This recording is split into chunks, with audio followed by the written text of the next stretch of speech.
Hello বন্ধুরা, শীতকালে আবার চিকেন স্টু বানিয়ে ফেললাম। অলরেডি চিকেন পেস্ট করে নিয়েছি। পেঁপে, আলু, পেঁয়াজ, আদা, রসুন, ক্যাপসিকাম, বিম কড়াই, ধনেপাতা, গাজর এবং গরম মশলা, তেজপাতা লাগবে। তো অলরেডি আমি কড়া বসিয়ে দিয়েছি গ্যাসেতে। তো সাদা তেল দিয়ে এটা করতে হবে, কেন সাদা তেল ছাড়া এটা হবে না।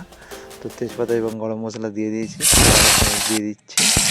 দেওয়ার পরে এটা একটু নাড়াচাড়া করে নিতে হবে। চলো, তো এবার আদা রসুনের পেস্টটা যেটা ছিল সেটা দিলাম এবং যে চিকেনটা আছে চিকেনটা দিয়ে একটু নাড়াচাড়া করে এটা ঢাকা দিয়ে রাখতে হবে কিছুক্ষণের জন্য। দিয়ে রাখা ছিল, ওকে। এবং এর মধ্যে কেটে রাখা গাজর এবং ক্যাপসিকাম, পেঁপে এগুলো সব দিয়ে দিচ্ছি। দিয়ে এটাকে নাড়াচাড়া করতে হবে।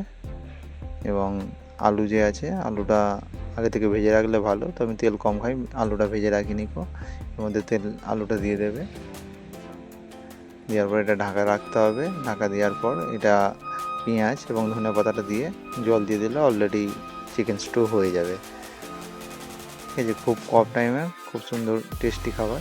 এবং ক্যাপসিকাম যেটা আছে সেটা লাস্টে দিতে হবে। অলরেডি আমার হয়ে গেছে। তো পাউরুটির সাথে খাওয়া হবে, সবাই